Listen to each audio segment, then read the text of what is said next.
Boa tarde a todos vocês que estão aqui vendo o segundo episódio do nosso podcast Conexão Prodim. E hoje, quem vai apresentar vai ser o Cime.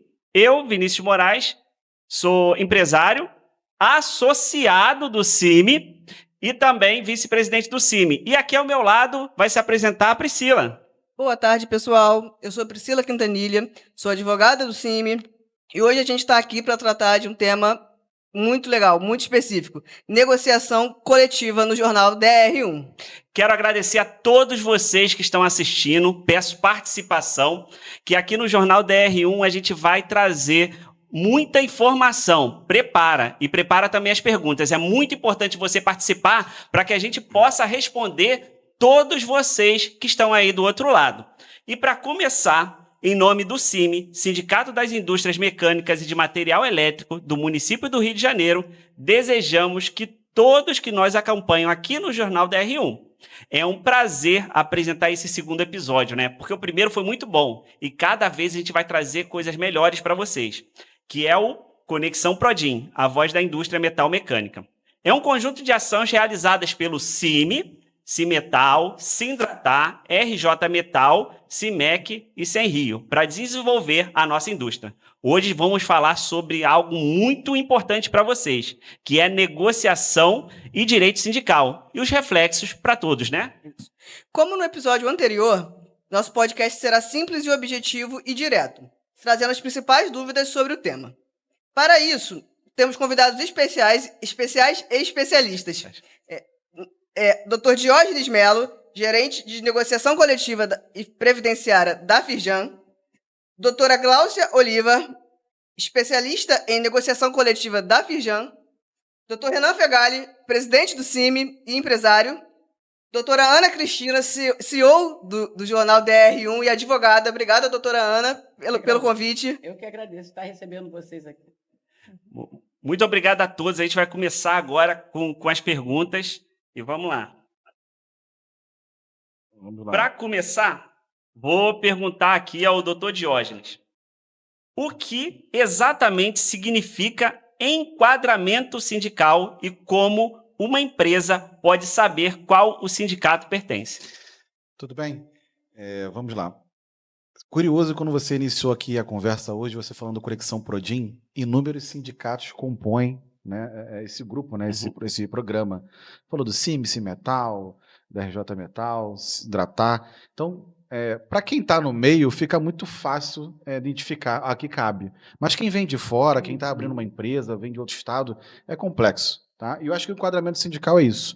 Identificar qual o sindicato patronal ou dos trabalhadores que se enquadra dentro do seu ramo de atividade econômica. Tá? Qual a importância dele? Acho que são várias. Primeiro, de representação. Eu preciso saber qual é o sindicato que representa a minha categoria, né, para que eu tenha a legitimidade, a segurança jurídica de procurá-lo e obter seus benefícios, a sua representação, a sua proteção e os instrumentos coletivos de trabalho, né, que acabam regulando as relações trabalhistas. Tá? Então, esse é o primeiro ponto focal, a importância disso do modo geral sobre o tema. Tá? Doutora Gláucia, por que é importante esse enquadramento sindical? Assim, quais são os riscos, né, de um enquadramento sindical errado, né? Boa tarde, pessoal. Então, Priscila, o que acontece, né? Quando você tem um enquadramento errado, você está seguindo uma convenção coletiva que não houve o correto enquadramento dentro da sua categoria, a gente fere a segurança jurídica e a sustentabilidade das empresas. E o porquê disso? Eu vou trazer um exemplo simples. Se você estiver seguindo uma CCT, por exemplo, que tem um piso salarial de R$ 1.500, e você está seguindo aquela CCT, não tem consciência, inclusive, que aquele instrumento coletivo não te representa, e aí você tem a sua CCT correta tem um piso salarial de R$ 2.000. Além dos outros benefícios, mas eu estou focando aqui no salário para vocês entenderem essa diferença. Esse percentual, essa diferença de valores já vai trazer um prejuízo para a empresa quando houver essa equiparação. Então, essa retroatividade vai trazer esse prejuízo. Então, o risco que a gente tem é muito alto e muito se a gente pudesse mensurar, na verdade, pode inclusive levar ao encerramento, ao fechamento de portas de uma empresa. Deixa eu só complementar isso aqui. Eu tive uma situação engraçada. Engraçada não, modo de dizer assim. Foi curioso porque o empresário levou o contador para discutir comigo sobre a questão do enquadramento. E ele havia feito o enquadramento errado. Tá? E eu tive todo o trabalho de conversá-los ali para não deixá-los sem graça. Né? E só numa mesa em 10 minutos, 20 minutos de enquadramento errado, fazendo um cálculo de padaria, a gente identificou mais de 500 mil por ano pagos a mais de folha. Ou seja, o enquadramento pode ser a menos, pode ser numa conversão, pode ser a mais. Então o empresário, né, olhou para o contador, se tornou ex-contador na hora, né? E a gente com todo aquele trabalho ali para constranger a situação. Então, assim, enquadramento, gente, para a manutenção das empresas, a saúde das empresas é extremamente importante, tá? Ela tem que nascer enquadrado certo, senão é um problema sério. O Diógenes e a Glaucia podem me corrigir se eu estiver errada, mas o enquadramento do LAICE, lá quando nasce o CNPJ, porque na hora que você escolhe o KNAI, às vezes o contador e o empresário não tem essa noção de que aquele KNAI que você vai escolher ali vai mudar a vida da sua empresa toda. Exatamente. Vou começar por o que ela comentou. Quando você vai constituir uma empresa, você tem um objetivo. Tá? Então é isso. O objetivo, o objeto para o qual você foi constituído, via de regra, é o que define. Pode ter exceção, Renan. Sempre tem uma exceção à regra, mas via de regra você olha para o objeto social. Então eu criei para aquela finalidade. Então o enquadramento é aquilo. Por isso que o KNAI, o enquadramento é extremamente importante. A gente chama de categoria predominante. É, né? Isso. Então a gente olha qual é a categoria preponderante da empresa, o que ela desenvolve, para a qual todas as outras atividades congregam, né, convergem para que ela se desenvolva. Tá? Às vezes, falando na teoria é fácil, mas na prática as empresas estão cada vez mais multifacetadas nos seus serviços, nas suas fabricações, então a gente precisa analisar caso a caso. Mas, assim, como regra geral, olha o objeto social da empresa. Tá? Se você for focar a nível de produto, até poderia, mas pode te caminhar para um lado errado de enquadramento. O processo da qualificação do trabalhador. Com certeza. Então, eu uma empresa de estamparia mecânica que ela fazia embalagem, mas estava ligada ao setor de embalagem, não ao setor de mecânica. Havia uma certa dúvida qual o sindicato patronal que ela deveria observar. E olha que curioso que o Renan comentou agora. Como é que a justiça olha, né? A gente está falando aqui da hora da parte teórica, né? Na justiça, o juiz é objetivo. Ele olha cara crachá. Ele vai pegar o teu contrato social, vai pegar teu KNAI. É estamparia? Tá bom, tá enquadrado em estamparia. Acabou. A não ser que você tenha a capacidade de gerar uma perícia técnica para identificar. E normalmente não faz isso, vai direto para o enquadramento objetivo. Tá?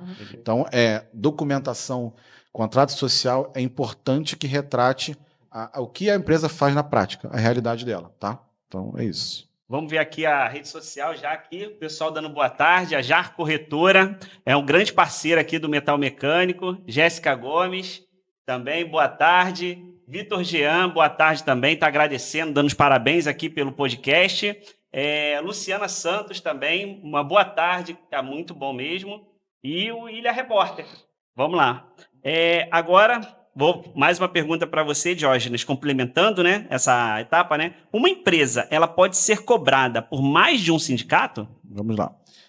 Como a gente comentou aqui, existe o enquadramento da atividade preponderante. Tá? Então, como regra geral, a gente tem um enquadramento por empresa. Tá?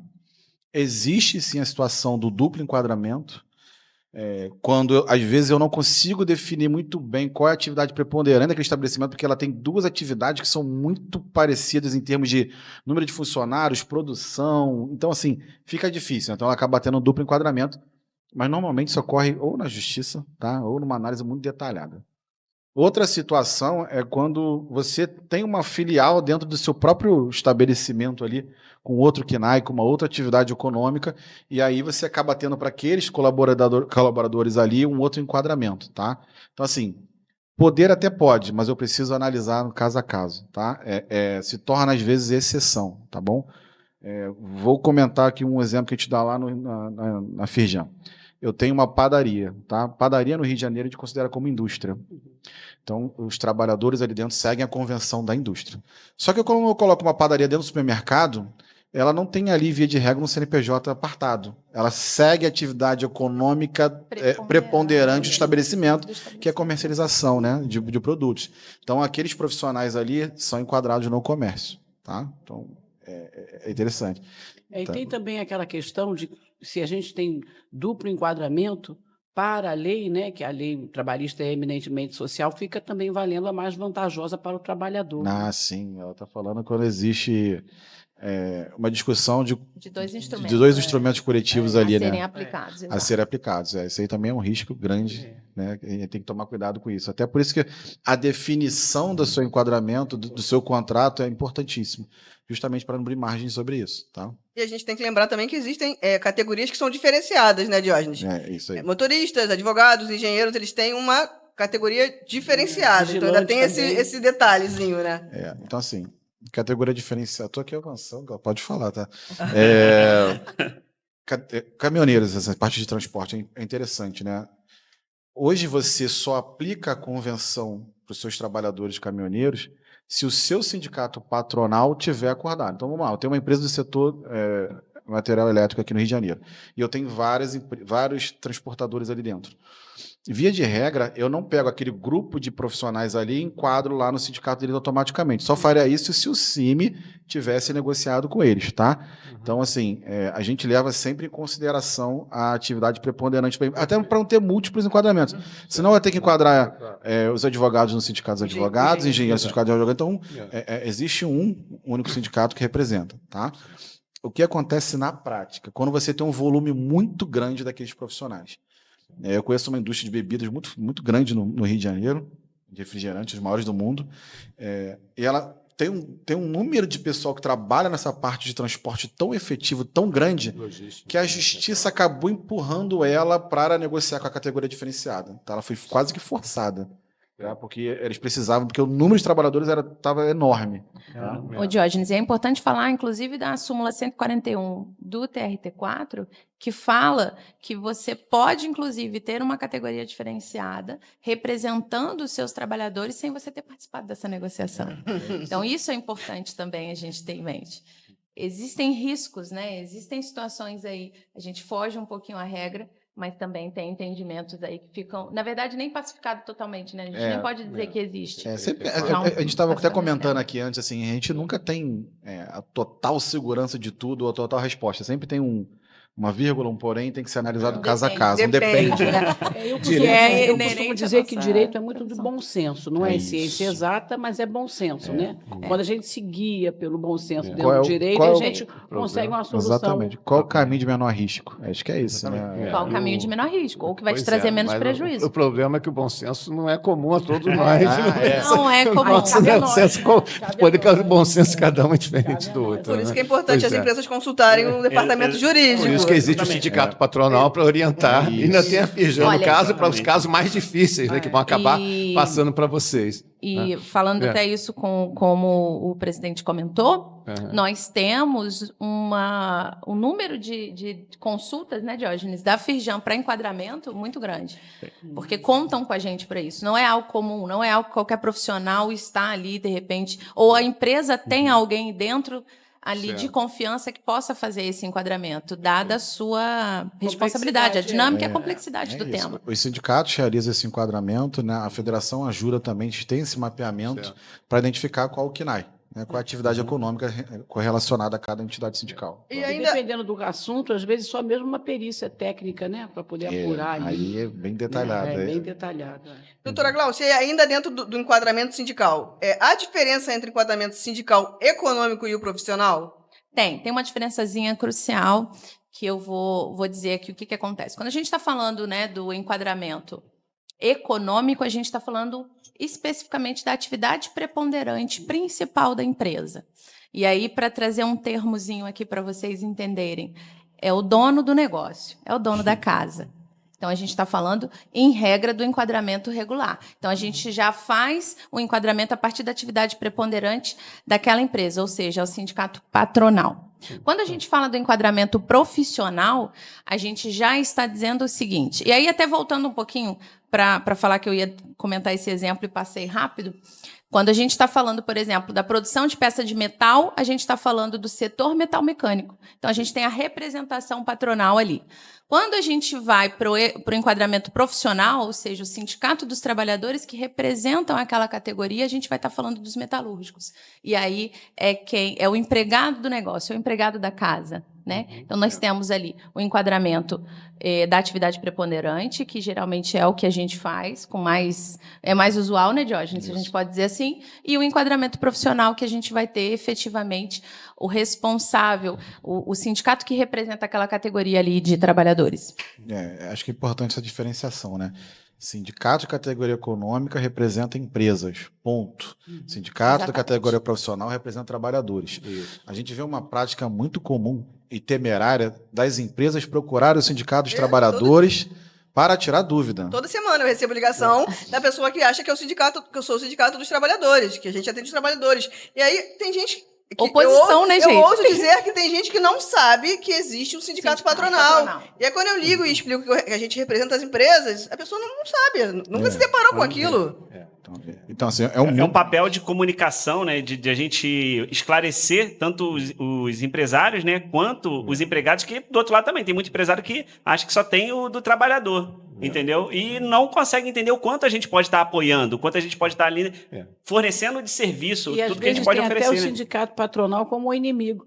Exato. E esse tema que vocês trouxeram é muito bom, porque a gente falar sobre enquadramento sindical, a gente falar sobre sindicato patronal, sindicato laboral, desmistificar isso. Mas o primeiro entendimento da palavra sindicato Exatamente. é o sindicato dos trabalhadores, o movimento sindical. A gente se organiza. Mas aí é necessário movimento estar histórico, aqui nessa roda para justamente socialismo, marxismo, que é a história toda que a gente aprende na escola, perfeito. Então é natural que esse é um problema que os empresários têm, afirmar o nome do seu tipo de associação. Outros países usam uma associação empresarial, usam outros nomes. A gente pega uma tradição inglesa de chamar de syndicate, né, de sindicato. E aí a gente paga um pouco desse preço. Esse preço, a Priscila sofre muito lá no telefone, eu sempre, né, Priscila? Por causa disso. Mas a gente vai tentando explicar aos poucos. Fica até mais fácil para entender o seguinte, igual o Renan pegou no gancho que o Renan comentou. Em determinado momento, os trabalhadores começaram a reivindicar melhores condições de trabalho e eles criaram uma figura, uma pessoa jurídica que tomasse conta, né, da representação deles, até para não serem expostos. Claro. Então foi criado o Sindicato dos Trabalhadores. Sim. E as empresas também, vendo que precisavam de uma representação também, se reuniram um belo dia e comentaram: eu preciso criar um sindicato, uma pessoa jurídica que nos represente. É isso. Então, cada um fala com o seu eleitorado. Tá? É isso mesmo. Perfeito. Aí, para terminar esse primeiro bloco aqui, perguntar a você, Diógenes, que dica prática podemos dar para as empresas que querem se certificar que estão corretamente enquadradas? Quais as dicas? Então, vamos lá. Acho que o primeiro de tudo é procurar o seu sindicato. Por quê? Porque às vezes não é fácil a empresa por si só realizar o enquadramento. A gente tem expertise, tem o know-how, tem vários erros e acertos ao longo da história, né? O CIMI aí já tem quantas décadas, né? Então, a gente então quase 90 anos. Então, assim, já em 90 anos a gente já teve erros e acertos de enquadramento, inúmeras vezes, discussões. Então, assim, primeiro de tudo, procura o seu sindicato. Empresarial, tá? Pelo amor de Deus, não se enquadra no sindicato dos profissionais, não. Porque, enfim. E, segundo ponto, a gente precisa olhar o contrato social da empresa. Lembra que eu falei que o juiz olha cara crachá? A gente também precisa ter esse olhar frio, tá? Olhar o KNAI da empresa, a classificação de atividade econômica dela. E olhar também, eu sempre peço assim, explique com as suas próprias palavras o que você faz, tá? Porque às vezes o contrato social está escrito assim: produção de outras peças não elencadas. Aí tu fala assim, o que é isso? Né? É outra peça de metal, é outra peça de plástico, aí outra peça... O que eu faço? Eu entro no site deles, vejo, peço para eles explicarem, então eles especificam ali.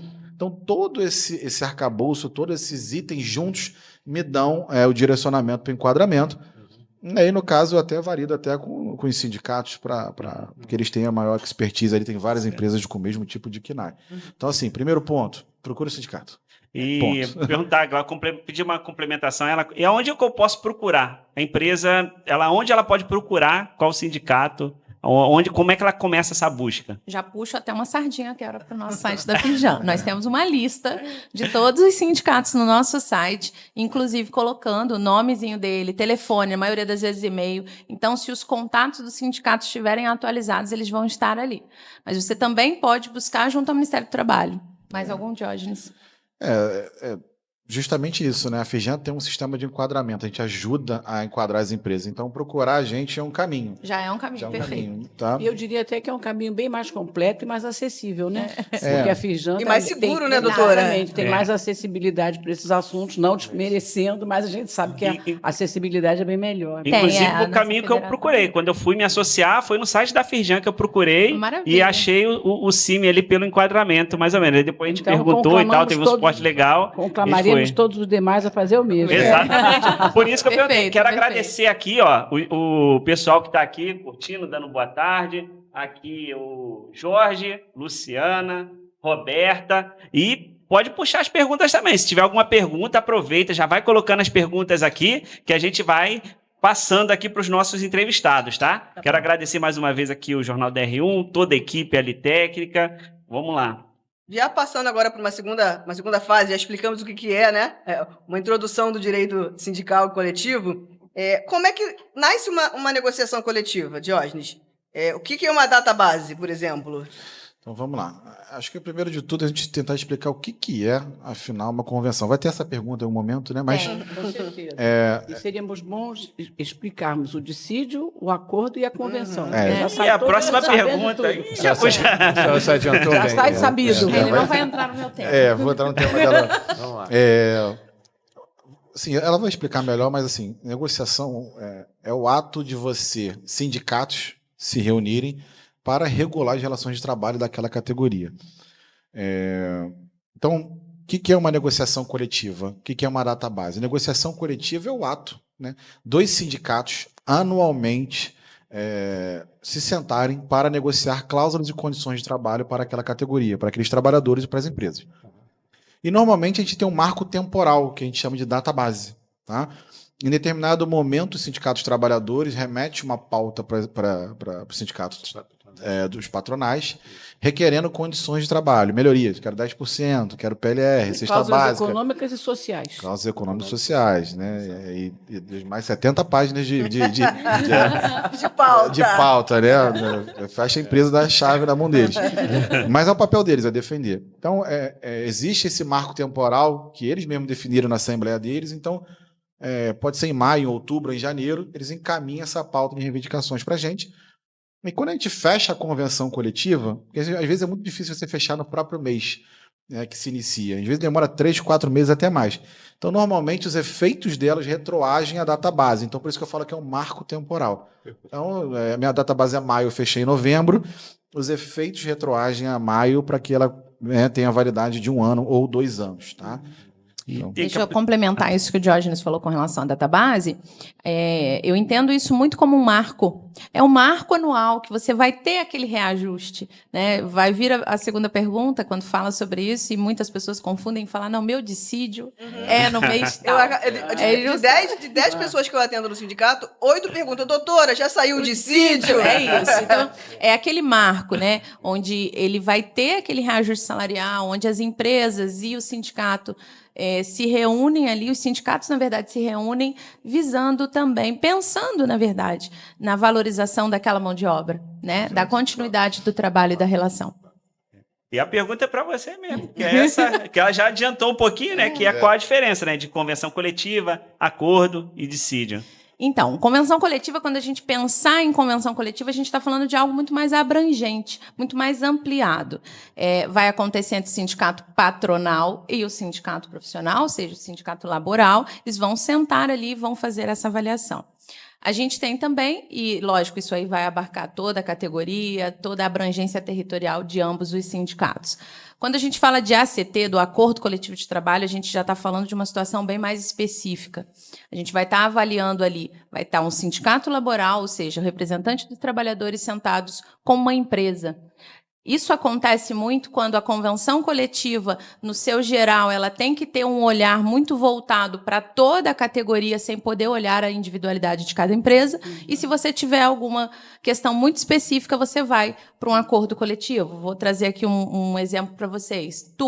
Um turno de 12/36. É uma necessidade, não está na convenção, você busca um acordo coletivo para você atender a essa demanda muito bem específica. E quando a gente fala em dissídio, que é até o que a gente comentou um pouquinho antes, é a ação judicial. Não deu certo a convenção coletiva, a empresa não conseguiu fazer um acordo, ou seja, frustraram essas ações, e aí a gente vai para o judiciário fazer essa decisão. A gente tira das nossas mãos a negociação. Eu, particularmente apresentada pelo Diógenes, sou uma entusiasta da negociação. Você senta ali, você debate, você tem diálogo, e aí você sai disso e você vai para um dissídio, para uma ação de dissídio coletivo.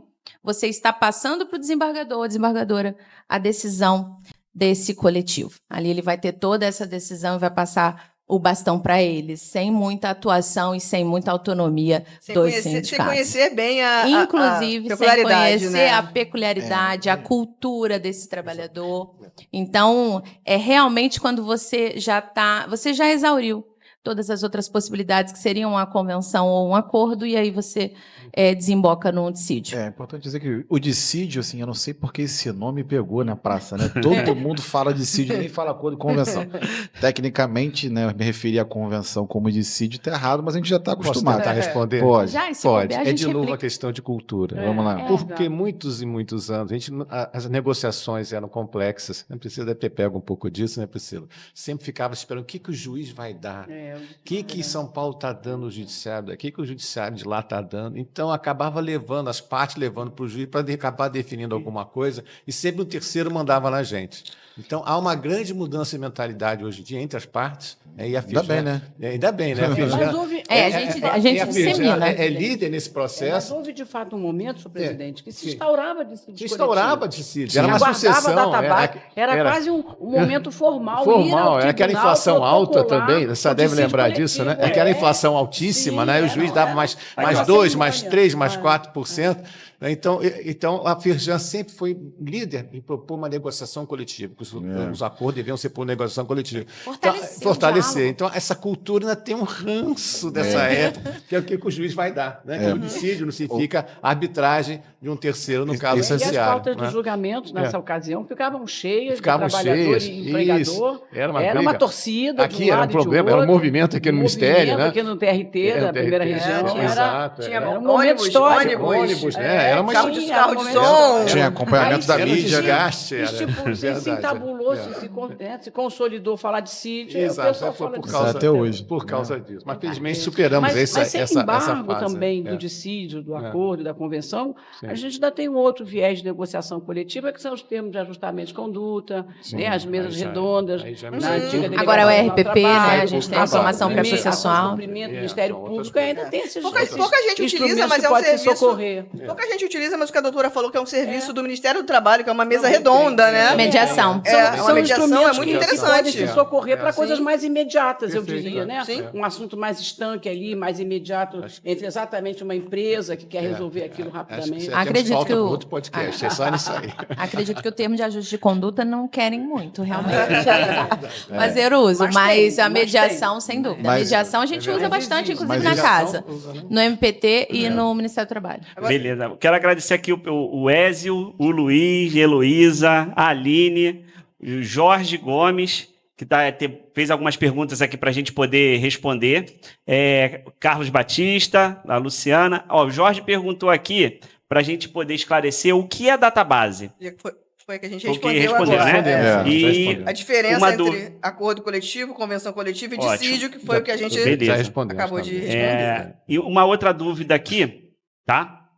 Que temos é sobre os termos usados na negociação sindical. Acho que é importante os termos. Você falou os termos aí, às vezes o pessoal fica em dúvida, né? O que seria ACT, CCT, entendeu? E Também já.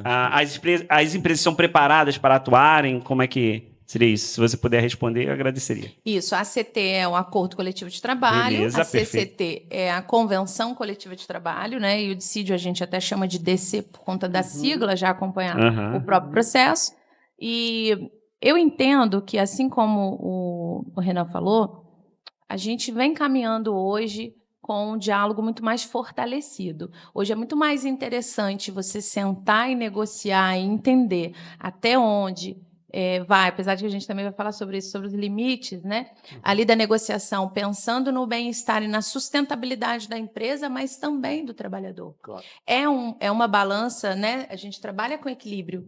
Então, eu acho que hoje as empresas estão muito mais voltadas para isso. Tenho quase certeza que tem uma participação muito especial da Firjan nisso, porque a gente fomenta, como federação hoje do Rio de Janeiro, a negociação coletiva como o melhor caminho, o melhor meio, né, Diógenes? Com certeza. Para tratar, para a gente dialogar e conseguir chegar a um denominador comum. E antigamente, de fato, se utilizava muito mais das ações, que era uma forma até de você ter uma coerção ali das empresas, né? Doutor Diógenes, e dentro da sua experiência, doutor Diógenes negocia mais de 70 acordos coletivos, Por ano. convenções coletivas por ano lá, ele e a equipe dele dentro da federação. Dentro da sua experiência, qual é a cláusula, as cláusulas que costumam gerar mais debate, assim? Os problemas. Polêmico. Aquela que trava a negociação. Cláusula salarial, obviamente, né? Acho que é importante Polêmico. falar dela, né? A salarial, e assim, hoje em dia, isso é uma tendência que eu tenho observado, tá? O nosso poder de compra ele tem diminuído. E os pisos estão cada vez não mais compatíveis ou acompanhando, né, essa questão do poder de compra. Então, eu tenho observado em todas as mesas de negociação uma pressão para o aumento de piso, tá? Muito forte. Tá? Isso é uma tendência em todas as categorias. Então, a gente fala, sem questão de salário, mas salário está começando a pesar muito nas mesas de negociação. E vai pressionar, né? A dinâmica, pode falar. Deixa eu até complementar isso. A gente faz panorama econômico, né, Diógenes, para os sindicatos, os que solicitam ali nosso apoio dentro da Firjan, a gente tem a oportunidade de fazer isso, de trazer números, de trazer dados nacionais, de todas as negociações, e muitas das vezes não só da indústria. Nós tivemos, pós-pandemia, um percentual de INPC muito alto, e depois uma queda muito brusca. E isso fez com que os sindicatos laborais eles já iniciam hoje uma negociação já pedindo ganho real. Não só mais o INPC pleno, 100% do INPC, que geralmente é o que a gente utiliza nas negociações. Então, isso também tem trazido uma dificuldade, talvez, que o Diógenes comentou hoje, porque está difícil você passar hoje, se você pegar aí o número do salariômetro, né, Diógenes? Salariômetro, do DIESE, que mostra o percentual de negociações, você tem uma média, vou chutar aqui, uns 80%, 80 e poucos por cento, mais ou menos, de reajuste acima do salário, acima do INPC, e um número bem menor, dentro e abaixo do INPC. Justamente porque a gente vem acompanhando essa crescente. E até um acompanhamento, assim, as categorias, às vezes você tem categorias que do nada não, né? Tem uma observação técnica, elas dão 10, 15% de reajuste. 8% da categoria e aí que não está aplicando isso. Assim, por que fechou em 15%? Estamos perdendo mão de obra. Eu preciso reter mão de obra no meu setor. Eu mantive muito baixo. Tem que ficar interessante. Eu tive um piso, né, Diógenes? Isso acontece muito também, porque isso é cultural e é local. Nós atendemos todo o estado do Rio de Janeiro. Eu não posso dizer que a realidade de Angra dos Reis, Volta Redonda, Paraty é a mesma da capital. Eu trato muito, por exemplo, negociação de Três Rios. A realidade do setor de alimentação de Três Rios vai ser um, de Petrópolis vai ser outro, de Teresópolis vai ser outro. Então, isso é importante a gente trazer na mesa de negociação e falar, inclusive, isso.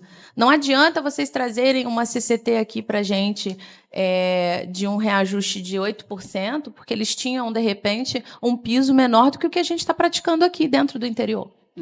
Cada local tem sua peculiaridade. Cada local tem sua peculiaridade. Então, assim, reajuste e piso vão ser, eu acho que vai continuar nessa pegada.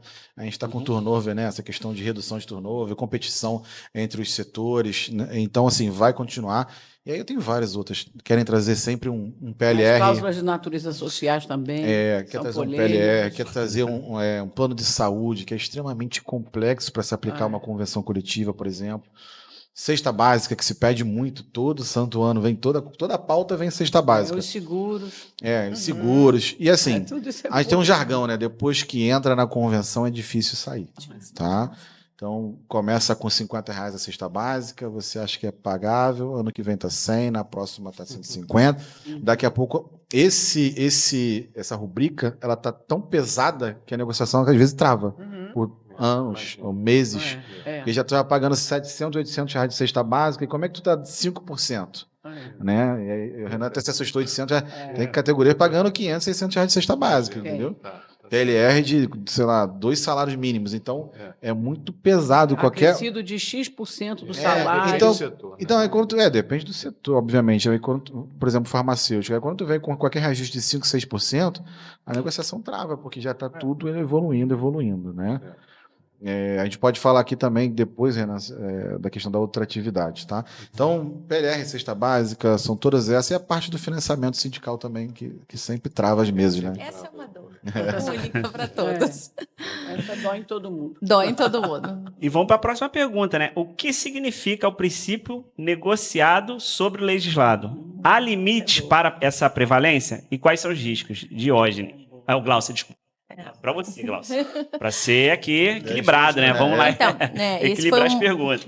Esse foi o motor, na verdade, ali da reforma lá de 2017, reforma trabalhista, trazendo, na verdade, buscando trazer, porque nós tínhamos o quê? Nós tínhamos a CLT como uma máxima, né? Ela sendo ali, se sobrepondo a tudo, e aí a reforma trouxe essa possibilidade com a intenção de trazer flexibilidade para a empresa poder ter essa autonomia, de lidar diretamente com o sindicato, de entender ali as possibilidades e tudo tem limite, né?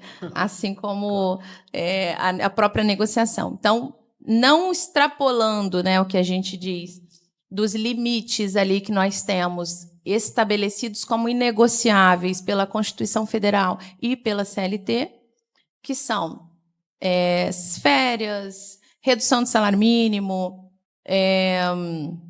aviso prévio, FGTS, DSR, 13º, ou seja, descanso semanal remunerado, que eu falei sigla, descanso semanal remunerado, e também, né, e talvez o mais importante, saúde e segurança do trabalho do trabalhador. E assim, isso está previsto na CLT, tá? A Constituição já diz o que é objeto ou não, mas acho que a CLT em 2017 veio definir. Então lá o 611 diz o que é uma convenção coletiva, né? O acordo de caráter normativo que estabelece condições de trabalho. O 611A vem dizer o que pode, o que não pode, o que é inegociável, que não pode, é o que e o 611B vem dizer o que pode. E a gente observa um movimento muito grande de sindicatos criando cláusulas e condições inéditas, tá? E o TST tendo que validar elas ou não. Então, eu estava até discutindo com ela, a gente viu recentemente, uma divisão de intervalo entre as jornadas, que via de regra 1 hora, a empresa conseguiu negociar colocando 45 minutos num determinado horário e mais 15 minutos em outro horário. Então é interessante, né? Manteve as 1 hora, deu uma flexibilização, veio para a mesa inovar. É claro que a gente traz risco, toda inovação traz risco, né? Só que o TST tem valorizado muito a negociação. Então, E foi aceito? Foi aceito. Eu já assisti empresas que fazem isso. Fazem 2 cafés. Dois cafés. E foi aceito. E como concede um almoço, pode ter um almoço mais rápido, de fato. Eu tenho cláusulas mais polêmicas ainda, por exemplo, o setor de... Fica simpático, não tem alteração. Não tem alteração, a pessoa vai sair do mesmo horário, da mesma forma. Jorge, já temos uma pergunta aqui no chat da Heloísa Rodrigues, que é interessantíssima. Quando uma empresa tem sede em um município, mas executa seus serviços em outro, qual convenção coletiva deve ser aplicada? A do local da sede ou o local da prestação de serviços? Tema polêmico. Muito bom. Vamos lá. Esse tema é polêmico, tá, gente? Isso é prova do OAB. Isso Prova prática. Resposta depende, mas continua. O depende tem que entrar aqui. Porque é o seguinte: o local da prestação de serviço é que define a convenção coletiva. Tá? Só que isso tem implicações, a gente sabe disso.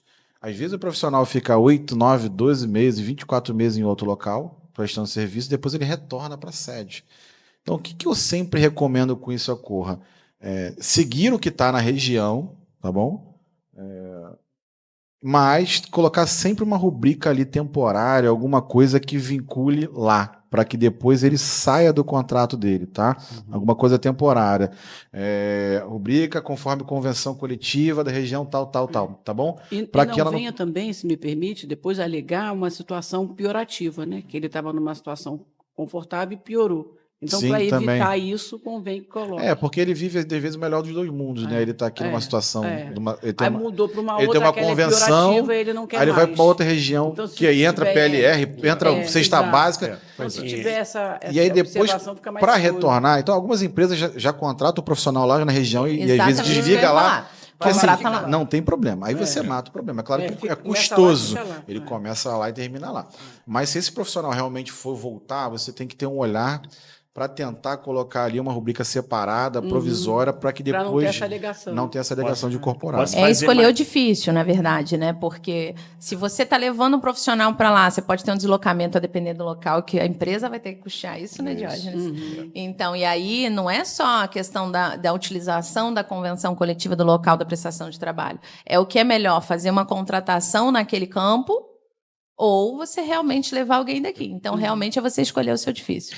Eu vou fazer uma pergunta que essa foi uma dificuldade muito grande na empresa que eu trabalhava. A gente tinha uma série de profissionais, e a indústria metalmecânica também acontece isso, e a gente fazia atendimentos em outros locais. Às vezes morava uma semana, às vezes era um dia e às vezes era um mês. E aí ficava assim, aonde que eu me enquadro? Porque eu me enquadro em um monte de lugar ao mesmo tempo. Cada mês eu estou em lugar, ou cada semana eu estou atendendo um lugar. Eu posso usar, como é muito variado, eu posso usar somente da sede ou não? Você é um trabalhador externo, no caso, né? Isso, seria um Aí já é uma trabalhador externo. outra peculiaridade. Então, aí você já me a gente precisa responde entender já. qual que era a função que você exercia, só para a gente... Um representante comercial, aí ele vai engenheiro se... de campo, no caso. No caso era engenheiro de campo, porque é muito comum nas A indústrias engenharia é muito comum. fazer esse atendimento externo para montar as máquinas e equipamentos. Então, assim, eu acho que é um esclarecimento que seria bom. Então assim, nesse caso, eu tenho que... Claro, assim, tudo tem uma regra, uma especificidade, eu preciso analisar com cuidado a situação. Sim, claro. Tá? Se eu fosse falar de modo geral, eu não poderia ficar te enquadrando a cada 2 meses no local, né? Você tá numa sede ali, você vai para fazer um serviço e volta. É diferente de uma obra no local ou uma montagem industrial, alguma coisa em outro fixo. Né? Acho que é isso. Exato. Você tem uma ali, é temporário demais, é muito dinâmico, você não fica ali localizado.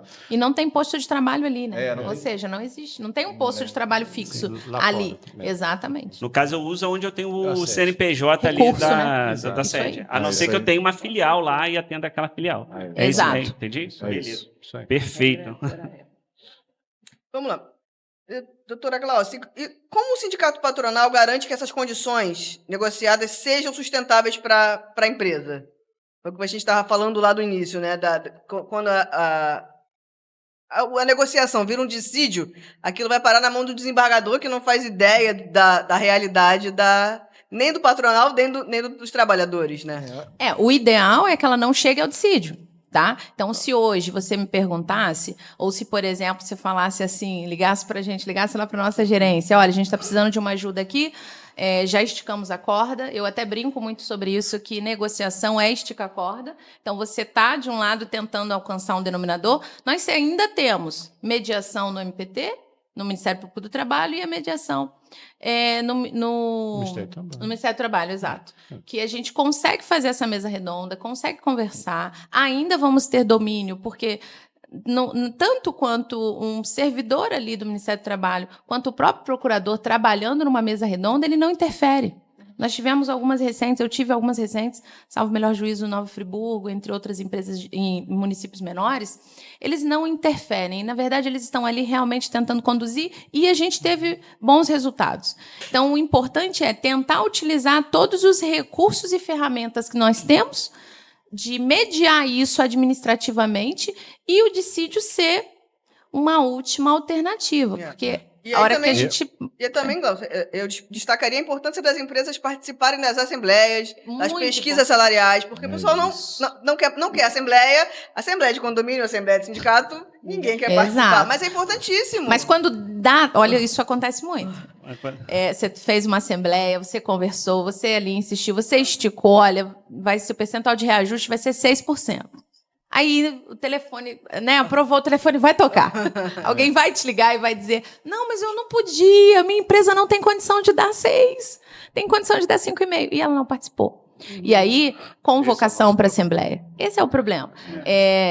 Eu acho também importante, Priscila, talvez, assim como esse próprio podcast aqui, a gente desenvolver mecanismos de levar o que é realmente uma negociação coletiva. Talvez ninguém saiba, não, é uma assembleia. Como é essa assembleia? O que vai se discutir nessa assembleia? A gente tem um edital dizendo qual que é a ordem do dia, né? Ali, a gente publica um edital, tem a ordem do dia. O que significa isso? Olha, a gente vai sentar e vamos dizer o que você vai aplicar na sua empresa. Quanto que o seu funcionário vai ganhar? Qual vai ser o reajuste que você vai ter condição de arcar? Qual que é hoje a realidade? Qual que é o plano anual, o orçamentário da empresa e de condição para que você possa fazer isso? A gente pode te ajudar de alguma maneira? O sindicato patronal, ele tem uma vertente muito diferente do sindicato dos trabalhadores, porque nós dominamos, né, no caso, puxando até para nós, porque eu acho que a gente já absorve isso por representar, né, e apoiar o sindicato patronal, vocês conduzem a caneta. Então, qual é a importância disso? Qual é a importância de você ter um instrumento coletivo assinado dentro da sua empresa, tendo todos os benefícios, todos os limites pré-estabelecidos e trabalhados por você, com conhecimento, com o aval do seu sindicato? Seu sindicato sabe exatamente onde é a sua dor, né? Eu acho que isso é importante. E aí, quando a empresa não participa da negociação, ela está deixando que outros Decidam por ela. Decidam Então, por ela. É importante até essa mobilização, né? Conscientizar as pessoas de que nessas ocasiões todo mundo tem que estar junto para poder Com decidir certeza. junto, né? A gente tem observado esse movimento em todos os sindicatos. Assim, é um grupo pequeno, perto do montante, Lógico. né, que define o direcionamento das relações de trabalho, né, daquela categoria inteira. A gente está falando de milhares de empresas, tá? Jorge, o mediador, que é o sistema onde a gente insere essa negociação coletiva e dá publicidade para ela, agora, eu digo, deve ter pouquíssimas semanas, para você registrar um instrumento, ela está pedindo qual é o número de trabalhadores que estão sendo agraciados, né? Não é essa palavra que eles utilizam, mas estão sendo alcançados e contemplados por essa norma. Quantos trabalhadores o sindicato representa? E a gente que acaba inserindo essas negociações ali, esses instrumentos, agora a gente está tendo que ter um contato um pouco maior com o sindicato laboral para perguntar, e aí, quanto que a sua categoria está representando? Eu acho que existe sim um movimento forte de fortalecimento do movimento sindical, seja patronal ou profissional, e depende da gente. Perfeito. Agora eu vou direcionar aqui, aproveitar a sua experiência aqui, tanto aqui no jornal, né? Também como negociadora sindical durante bastante tempo, e falar o que é o papel da imprensa para a gente fortalecer esse diálogo. Como você acredita que a gente possa comunicar melhor, tanto para as empresas que são sindicalizadas, quanto as que não são, tem esse entendimento todo aqui? Eu acho que, e não obstante a grandeza que uma imprensa pode alcançar, né, para conhecimento de todos, eu acho que quanto mais informação de ambas as partes, sempre melhor. Quando a gente vai para uma negociação coletiva, seja ela na época do dissídio, e eu da época do dissídio, isso era um momento histórico, né, tanto de um lado quanto do outro, tanto o patrão quanto o empregado. Eu acho que quanto mais informação tivermos, e a gente está justamente o que está acontecendo hoje aqui, melhor tanto para a empresa quanto para o trabalhador. Eu tenho percebido ao longo desses podcasts que tem tido, hoje já é o segundo, mas já deu para perceber, a ideia central da Feijão, de vocês que estão envolvidos, que é justamente levar conhecimento, levar informação dirimir essas dúvidas, as mais simples possíveis e até as mais complexas. E eu acho que a imprensa tem esse papel de fortalecer, de explicar e, principalmente, de dar conhecimento tanto ao trabalhador quanto à empresa, empregador, o que é muito importante. Eu, enquanto empresa, enquanto imprensa, né, agora vou deixar de ser advogado, de ser jornalista, eu acho que é fundamental esse esclarecimento. Tem dúvidas que são pequenas, mas que causam o maior prejuízo se a pessoa não souber o que é. Com certeza. E os maiores equívocos. Inclusive, a parte que mais dói para o empresariado, que são os encargos fiscais, sociais, que às vezes eles poderiam até nem estar tendo se tivesse um pouco mais de esclarecimento. Então, eu acho brilhante a ideia, acho brilhante a iniciativa de vir a público e tornar o mais representativo possível esses esclarecimentos com uma abrangência a mais absoluta possível. E quero agradecer também por você abrir esse canal muito importante, porque se não é esse canal aberto, como é que a gente vai chegar até você aí, ouvinte, para vocês fazer as perguntas, passar as informações, a gente poder entender também quais são as suas dúvidas, né? Porque a gente coloca aqui alguns temas gerais, mas entender qual é a sua dúvida aí do outro lado, para poder esclarecer. Então, assim, agradeço bastante a abertura desse canal, a equipe aqui que tem feito um trabalho aí, o Niel ali, ó, fazendo um trabalho fantástico ali, entendeu? Doutora Ana, a gente tem mais uma pergunta aqui para a senhora. Doutor Jorge Gomes perguntou: doutora Ana Campelo, a senhora como advogada, com experiência na área sindical e como diretora de um jornal, a população conhece ou entende a importância de uma negociação sindical? O que pode ser feito? Tem um receio e, às vezes, até o próprio trabalhador tem uma grande antipatia. Né? O próprio trabalhador tem antipatia com ele. Então, acho que a gente tem que desmistificar. Durante um período, o sindicato ficou um nome muito feio. Né? Então, a gente tem que desmistificar e dizer que sindicato não é um nome feio. Claro. Né? Sindicato são guarda-chuvas que existem de um lado e do outro para amparar, apoiar. Não é para brigar, não é para serem inimigos nem antagônicos, dá para conviver perfeitamente. Eu vivo as duas realidades, tanto de um lado quanto do outro, sei que é totalmente possível. Absolutamente possível. Então, eu acho que quanto mais informação, mais esclarecimento a gente dê, tanto para um lado quanto para o outro, desarmados, claro, cada um defendendo a sua bandeira, tem que ser, né? A gente está com um time no campo quer ganhar o campeonato, mas acho que dá para viver de uma maneira bem harmônica, né, e bom para todo mundo. Eu acredito perfeitamente nisso. Beleza, perfeito. Aqui agradecer aqui também o pessoal que está aqui comentando aqui, o Bruno Giovan, falando sucesso no podcast, excelente conteúdo, entendeu? A Roseli também aqui, boas perguntas e respostas esclarecedoras. O Zé Guilherme também cada vez mais próximo, trazendo temas interessantes para os associados. O Rinaldo Raposo, muito bacana essa exposição de ideias envolvendo a abordagem de um assunto tão importante, né? Realmente tão importante, e dando os parabéns a todos os envolvidos. A Luciana aqui, eu considero perigoso nos custos para a pequena e microempresa qualquer discussão da jornada 5x1. O que vocês podem acrescentar sobre isso? Vamos lá.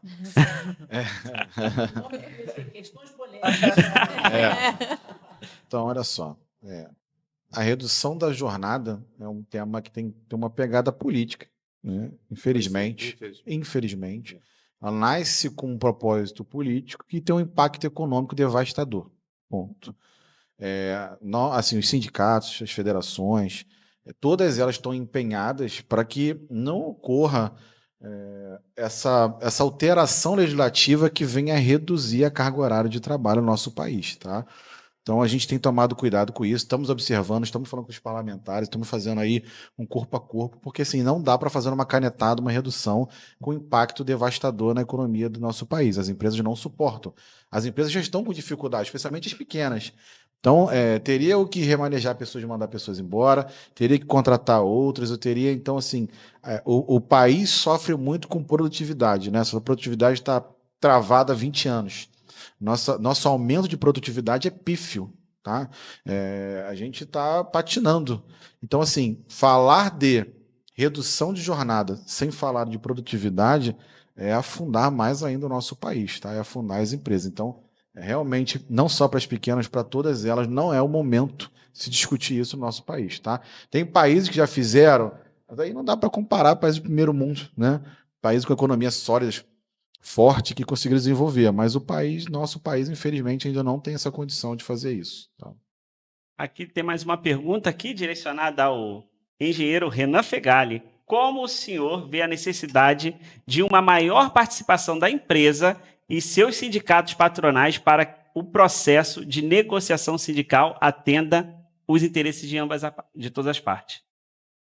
A pergunta é tão grande que a gente até esqueceu. Mas vamos lá.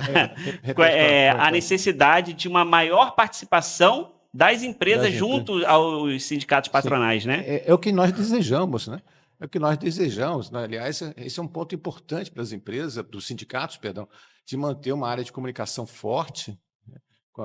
De comunicar suas dúvidas, suas questões, levantar aquelas empresas que estão no município, né? No caso do CIMI, Sindicato da Indústria Metal Mecânicas e Material Elétrico do Rio de Janeiro, do município. Nós temos necessidade de conhecer onde estão as empresas. Aliás, a Fejan faz um trabalho bacana de nos orientar, dizer quais são as empresas que estão listadas, né? Que a Receita lista milhares de empresas, quando a gente vai ver, a própria base da Fejan não está atualizada como nós gostaríamos, né? Esse é um problema básico nosso, né? Que é tentar trazer o máximo de empresas para cada um dos sindicatos, seja lá os metalúrgicos, com o Senrio, o Sindratar, a área de ar-condicionado, nem seja, que a gente gostaria de trazer o máximo de empresas para dentro de cada sindicato patronal, para trazer a sua realidade e até para ter a visão da grande empresa, da pequena empresa, da média empresa, que são realidades diferentes, sim, é verdade. Tanto que, às vezes, os acordos sindicais têm vários níveis. Você tem nível para empresa até 30 funcionários. Nossa, lá é 30, né? Nós estamos com 30. Tem 2 pisos, dois né? pisos, nós temos 2 pisos. 3, né? Tem outros sindicatos que têm Mais até de 3 500, pisos. né? Em São Paulo, às vezes, tem 4 pisos, conforme o porte da empresa.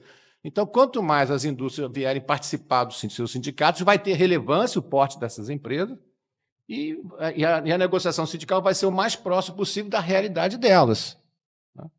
Então, essa é uma segurança maior, né? Uma segurança empresa, maior. Então, a gente precisa exatamente isso, que elas participem mais, que a gente possa comunicar mais, que elas venham para cá, venham para o CIMI, você também, você que é da área de material mecânico, material elétrico, né? E para a gente poder trabalhar melhor. Esse é o nosso objetivo. A representatividade é a base de tudo, né, Jorge? Dividir representatividade dos sindicatos dos trabalhadores com seus trabalhadores, representatividade do sindicato patronal em relação às suas empresas. Dividir as dores, né, do setor com o sindicato, né, para Isso, trazer aí os desafios, as inovações também. Surgem muitas ideias legais, entendeu? Com essa coexistência. Então, assim, precisamos. Para a gente poder inovar, poder crescer, poder ter diálogo, competitividade, a gente precisa estar unido. Porque às vezes a dor de um empresário é a dor do outro empresário, só que ele não sabe. Eles não se conectaram. Então, o nosso ambiente, né, empresarial do CIMI tem esse intuito de fazer essa conexão. Exatamente. E aqui, ó, o Gustavo dando os parabéns para os envolvidos aqui. Ótimo podcast. O Arthur Jansen também, muito interessante. Vai ser muito bom para as imprensas e para os funcionários da indústria do Brasil. Jaqueline Alves também, dando aqui os parabéns. Rodrigo Lima, Roseli também, aqui, falando muito bom para a troca de conhecimento. E aqui a gente vai fechar a última pergunta aqui, ó. Por que a falta de comunicação ainda é o maior obstáculo no processo de negociação? Para você, doutora Ana. Comunicação é tudo a ver com você, né? Eu acho o seguinte, a maior dificuldade que existe na comunicação é, de fato, as pessoas se entenderem. Estou falando óbvio, né? Porque como são duas forças meio que antagônicas, mas que dá para ser harmônica, muitas pessoas já vão também com aquele imbuído daquela ideia de que nós vamos partir para a briga, nós vamos brigar, nós vamos para o enfrentamento. Isso não é necessário isso. As ideias, muitas vezes, podem comungar, e eu acredito nisso.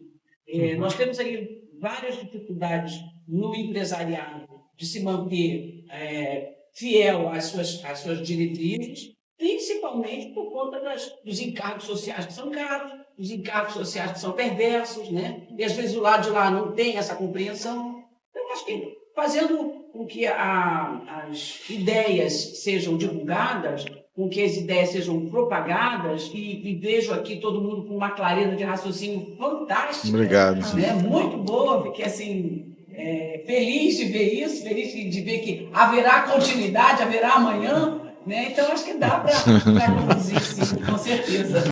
Não, perfeito. Eu brinco na engenharia, se não tiver na mesma frequência, a gente não consegue ter uma comunicação completa. Um fala e o outro não recebe a comunicação. E os dois falaram, mas não conseguiram entender o outro. Eu acho que o papel nosso, né, o papel sindical, é fazer com que todo mundo esteja na mesma frequência e consiga entender ambos os lados para chegar a um denominador comum, né? E aqui a gente vai fechando aqui esse bloco, né, o segundo bloco fechando. A gente pode ver, né, que conectar o processo é um papel das entidades e dos representantes. E não esqueça de seguir as redes sociais, tanto do DR1, do CIMI, da Firjan e todos os nossos apoiadores também aqui desse podcast. Beleza? Agora vamos direcionar um pouquinho para o Renan, falar um pouquinho do papel do sindicato patronal. Bom, muitas empresas ainda veem um sindicato como apenas um momento de negociação. Ele não vê nada além disso, tá? E qual é o verdadeiro papel dos sindicatos patronais? Bom, podemos dizer que são dois verdadeiros papéis, né? É claro que a raiz do papel do sindicato do sindicato patronal nasce, né, com a CLT e tudo mais, com os quinais, classificação, tanto nós estamos lá no Metal Mecânico Grupo 19, tudo mais, toda essa história, que é o dever e a obrigação de fazer a negociação sindical com a sua contraparte, com o sindicato dos metalúrgicos e trabalhadores na indústria de vários setores, computadores, eles agora não são só metalúrgicos, são trabalhadores de vários setores ao mesmo tempo, né? Já mudou o nome lá deles lá. Então, essa é uma obrigação básica. Agora, como tem um ponto importante, como nós temos uma certa coerência nos quinais, significa que nós também temos uma coerência de representatividade setorial. Portanto, se a gente vai discutir questão tributária, quem vai falar pela indústria, os impostos que incidem na indústria metal-mecânica do Rio de Janeiro? São os sindicatos dessa área. Né? Se a gente vai discutir algumas questões voltadas à produtividade, vamos discutir para a tecnologia. Quem é que vai se apresentar para discutir as novas tecnologias, para fazer um plano de tecnologia com a Firjan, dessa área metal-mecânica? São os nossos sindicatos da área dos quinais da área de metal-mecânica, perfeito? Então, o que acontece? Os sindicatos modernos, empresariais, vão além das negociações trabalhistas. Certo? Então, com isso, é importante que traz os empresários, traz gerentes de outras áreas para participar, e com isso traz novos frutos também. Falando só da questão tributária, que foi a primeira que eu falei, o CIMI, junto com o Senrio e outros sindicatos aqui, fizeram uma legislação própria chamada Projeto Metal Mecânico, que concede uma redução de ICMS. Lembra disso, Priscila? Foi uma luta de vários anos nosso, lá do CIMI, do Senrio também, de outros sindicatos, para reduzir a carga tributária do ICMS no setor metal mecânico. Decretos especiais de produtividade também, de cadeia produtiva no setor metal mecânico, foram montados também pela essa coalizão de sindicatos aqui do Rio de Janeiro. Então, o papel do sindicato patronal vai muito além da questão trabalhista hoje. A gente realmente extrapola e nós queremos até que os associados nos peçam outros campos de trabalho, desde que haja uma certa identidade, utilidade para vários. Ações coletivas, né? Ações coletivas.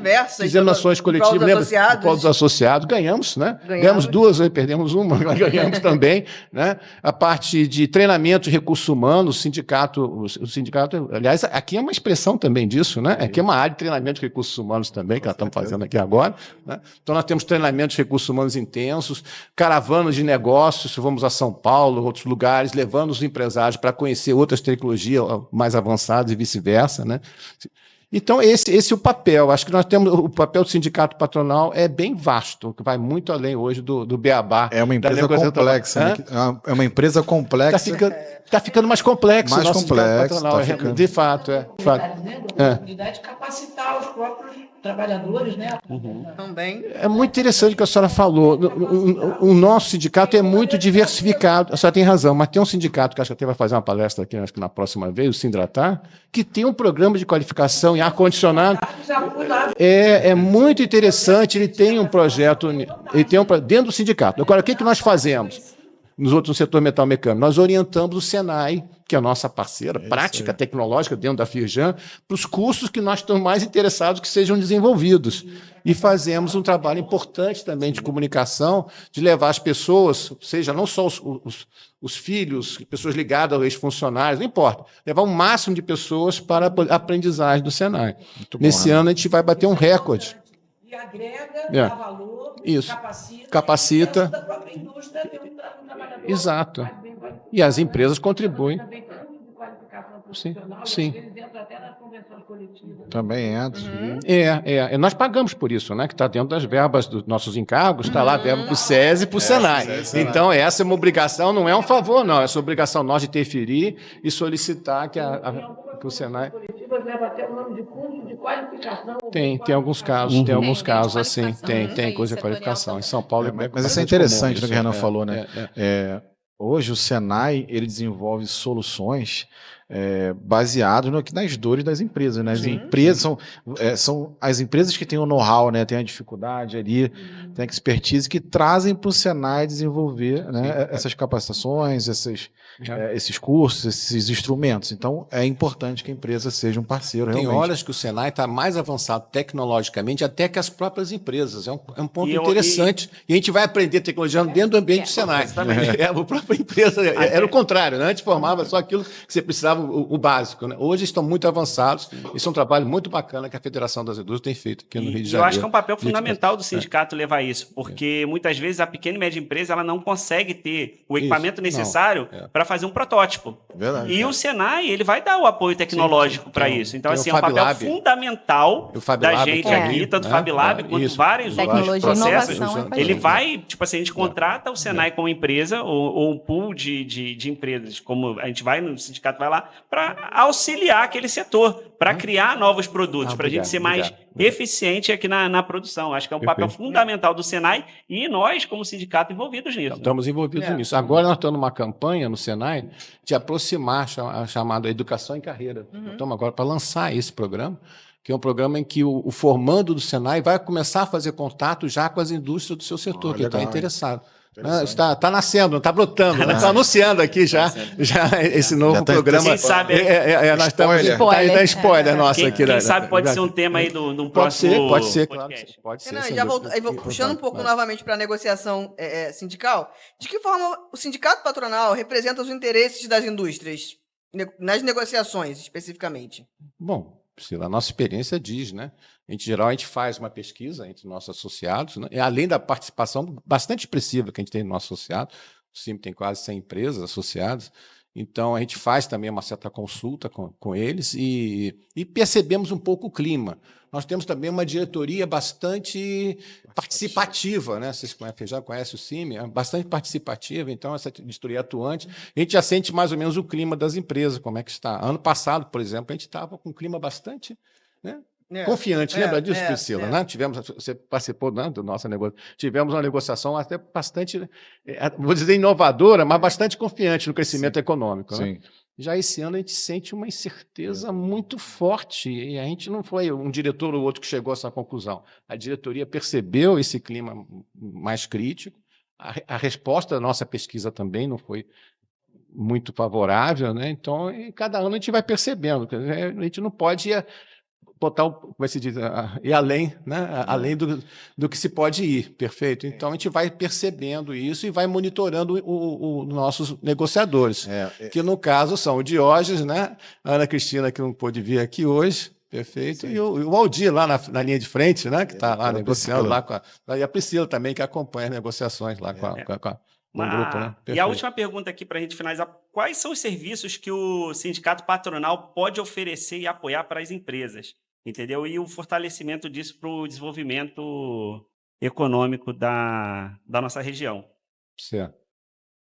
Bom, a gente pode falar em tese, como podemos fazer um caso particular nosso. É evidente que o sindicato empresarial, eu gosto mais de ser empresarial do que patronal, mais empreendedor, né? Acho que é mais inovador, né? Ele pode mobilizar as forças, né? Trazer a área bancária para discutir, financiar pequena e média empresa. Tem uma série de coisas que pode ser alavancadas.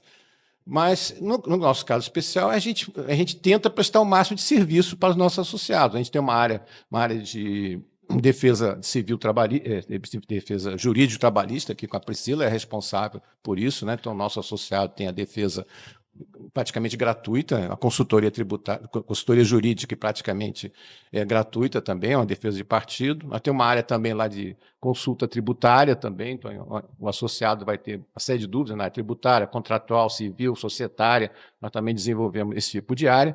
É claro que isso tudo depende de uma certa escala do sindicato. O sindicato com uma certa escala já permite prestar esse tipo de consultoria, né? E mobilizar os nossos setores em vários deles. A gente já tem, o que nós fazemos é ter uma área voltado à inovação, uma área voltada à área de recursos humanos, uma área voltada à comunicação, e tem uma certa distribuição de atividades dentro da diretoria para poder alcançar novos objetivos em relação aos seus associados. Isso que nós fazemos, né? Não quer dizer que a fórmula de um vai ser a fórmula de outros, né? E alavancar principalmente o que nós temos de bom da Firjan, do Senai, do SESI, que são fundamentais para a gente, e nós participamos intensamente da organização. O CIMI é participativo nos conselhos, nos fóruns, né? Estamos sempre participando lá das novidades lá do Senai, do SESI, do Senai, e acho que é fundamental, porque assim vai poder muitas vezes prestar melhor as empresas serviço. não sabem como chegar ao Senai, Não como sabe. chegar à Firjan, verdade, e aí é importante a verdade. gente esclarecer que esse é o nosso papel. Nós somos essa ponte, né? Na verdade, a Firjan é constituída de sindicatos. Exatamente. Sim, Então, a Firjan só existe porque os sindicatos a criaram. Então, assim, o CIMI é um braço extremamente importante dentro da federação, né? E essa conexão com o Senai e SESI é a partir do CIMI. Até para indicar quais são as necessidades que a indústria tem. Perfeito. Então, assim, e outro ponto, acho que não sei se você vai falar também, a questão da gente. A gente reúne também muitas vezes as empresas, dá treinamentos, entendeu? Dentro dos sindicatos. Sim. Identificar situações Sim. negativas, né? Sim. E através de um contábil passar. Sim, com certeza. Perfeito. Perfeito. Quer dizer, o sindicato está sempre assim, up to date, está sempre percebendo o que é o problema da época e tentar chegar a alguma Porque orientação. às vezes o problema de um é o problema do outro. É. E aí a gente se reúne e tenta chegar a um consenso. E aí a gente faz alguma coisa, uma ação coletiva, faz um trabalho político, ou recorre à Firjan. Isso. Exatamente. Perfeito. Vamos lá. Aqui, ó, Isso. a Roseli aqui falou que cooperação e colaboração fortalecem, lógico. Claro. O Jorge também colocou certamente uma boa resposta, presidente Renan, a resposta você deu. A Aline Miller, né? Um canal ótimo e conteúdo certamente será bom para as empresas e indústrias. Obrigado. E a Rosana aqui, falando bem colocado sobre a importância do trabalho desenvolvido pelos sindicatos, além da negociação sindical. E olha, passou rápido, né? Porque a gente já vai aqui para nossas considerações finais. Pô, foi um conteúdo muito produtivo, né? E eu vou pedir para cada um aqui, começando pelo Diógenes, falar a sua contribuição aí, Então, as considerações finais sobre esse podcast que... Então, assim, hoje dá para ver assim, desmistificar essa ideia de sindicato, né, um ambiente hostil. Na verdade, é um ambiente propositivo. Igual o Renan falou, está cada vez mais complexo. A dinâmica da vida empresarial está cada dia mais complexa. Então, a gente precisa dividir isso com outras pessoas, com outros empresários. E o local para se dividir essas ideias é dentro do sindicato. Então, procure seu sindicato, se filie ao sindicato. Lá é a porta de direcionamento para tudo que se desenvolve na sociedade, na sua categoria. Então, primeiro, parabéns aqui para o CIMI, né, para o Prodim, para poder conduzir essa temática. É inovadora para a gente. Então, parabéns para todos vocês, a diretoria, para o jornal, por tentar ajudar a gente a fazer essa divulgação, tá? Concordo com o Diógenes, acredito que a gente deu um start, né, para falar sobre isso, para deixar muito mais simples, talvez, o nome negociação coletiva, parar de acharem que isso é algo realmente que somente as empresas precisam ouvir, mas todo mundo precisa interagir. Acho que isso é muito importante. Queria agradecer também o convite por estar aqui com vocês pela primeira vez.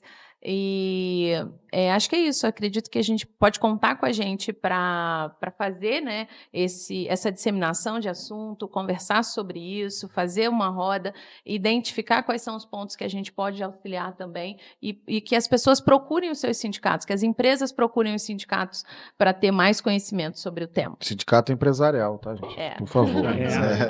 Nós que agradecemos vocês estarem aqui, né? Pessoas que com tanta experiência, tanta coisa para fazer, né? Sai de um acordo sindical, corre para cá, entendeu? Então a gente sabe o quão produtivo vocês são e para poder estar esclarecendo aqui o pessoal que vai ficar gravado, né? Depois vocês podem mandar também as perguntas que a gente direciona para você que está vendo depois, né? Agora passar a palavra para você, doutora Ana. Na condição de advogada, e fiz essas questões durante muitos anos, eu fico muito satisfeita em saber que a gente está evoluindo, né, e evoluindo para um bom caminho, né? E quando o empresariado, que é quem mantém toda essa estrutura, né, que dá todas essas oportunidades, está de fato interessado em evoluir, isso para mim deixa meu coração contente, feliz de saber que, como eu acabei de dizer, ainda tem um bom caminho pela frente. Isso aí. E na condição de jornalista, recebendo vocês aqui na nossa casa, dizer que é um prazer ter estado com vocês, espero ter podido contribuir de alguma forma. Com certeza. A casa está aberta para outras demais considerações. Já vou deixar aqui um convite que gostaria de entrevistar cada um separadamente, porque sei que deve cada um ter conteúdos bastante interessantes, e o jornal vive disso, de conteúdo, de informação, de notícia. Muito obrigada. Nós que agradecemos. Agora, próximo falar, Renan. Bem, quero agradecer a oportunidade também de apresentar aqui um pouco do CIMI, o trabalho que a gente faz em conjunção com os outros sindicatos metalmecânicos aqui do Rio de Janeiro, e dizer que o nosso trabalho é sempre buscar o melhor para as empresas e também para os trabalhadores, né? Que senão a gente não faz contrato, a gente só faz contrato com quem a gente respeita, com quem a gente gosta, né? O dia a dia nosso é lado a lado do trabalhador também. Então, o nosso desejo é que haja uma evolução, essa evolução seja sempre dentro de bases contratuais legítimas, que evolua a tecnologia também, todo mundo entenda isso, e que esse é o ponto de vista do empresariado carioca. A gente só pede para o empresariado carioca estar um pouco mais participativo dos seus sindicatos empresariais, que eles podem fazer muito mais pelas empresas e pelos seus trabalhadores também. Okay? Não esquece vocês de seguir o Jornal DR1, seguir o CIMI, seguir os outros sindicatos patronais também. Não esquece, porque isso nos ajuda a comunicação chegar mais longe, tá ok? E agora, vamos lá, passar aqui para a Priscila, fazer a consideração dela. Queria agradecer. Primeiro você estar aqui comigo. Sei que é um desafio grande, né? Começando aí o podcast, a gente fica feliz de estar uma mulher aqui do lado, né? Entendeu? Tá iniciando. Aliás, a mesa está bem homogênea. Tá equilibrada. Deixa eu fazer uma observação. Priscila está acostumada a falar nos altos. Hoje ela falou alto pra gente aqui. Alto, no microfone. Isso é importante. Pra quê? Pra ver que não é só nós, né? A indústria metalmecânica é muito homem e tal, né? Ver que aqui o apoio feminino está aqui, né? É verdade, 3-0. Eu queria agradecer a doutora Ana o espaço, Diógenes, doutora Glaucia, doutor Renan, pela participação. Eu acho que foi fundamental para a gente ver que a negociação sindical, quando ela é bem conduzida, né, ela é importante tanto para o trabalhador quanto para a empresa. E para o setor produtivo, né? Para a cadeia produtiva como um todo. Doutora Priscila, é educativa, é profilática e é inibidora. É isso.